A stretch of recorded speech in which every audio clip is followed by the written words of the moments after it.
இன்னைக்கு நம்ம பார்க்க போகிற செலிபிரிட்டி சன் டிவியில் ரொம்ப ஃபேமஸாக டெலிகாஸ்ட் ஆகிட்டு இருக்க மல்லி சீரியலோட ஹீரோவான விஜயகுமாரை பற்றி தான். இவங்கள பற்றின ஃபுல் டீட்டெயில்ஸ் தெரிஞ்சுக்கிறதுக்கு முன்னாடி சேனலை சப்ஸ்கிரைப் பண்ணாதவங்க மறக்காமல் சப்ஸ்கிரைப் பண்ணிக்கோங்க. அப்போ தான் நாங்கள் போடுற வீடியோஸ் உங்களுக்கு நோட்டிஃபிகேஷனாக வரும். வாங்க வீடியோக்குள்ளே போகலாம்.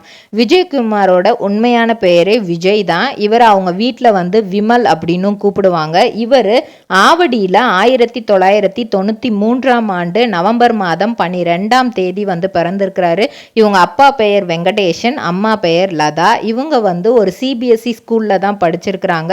அதுவும் ஆவடியிலேயே தான் இருக்கு. விஜயானந்தா சீனியர் செகண்டரி ஸ்கூலு. ஸோ 2010 இவர் தன்னோட பள்ளி படிப்பை முடிக்கிறார். ட்ரிபுலார் ட்ரேடிங் கம்பெனி. எங்களிடம் பாக்குமட்டை தயாரிக்கும் மிஷின் கிடைக்கும். அதற்கான ரா மெட்டீரியல்ஸையும் வருடம் முழுதும் நாங்களே சப்ளை செய்து வருகிறோம். நீங்கள் செய்யும் தட்டுகளை நாங்களே எடுத்துக்கொள்கிறோம். அதற்கான லோன் வசதியும் செய்து தருகிறோம்.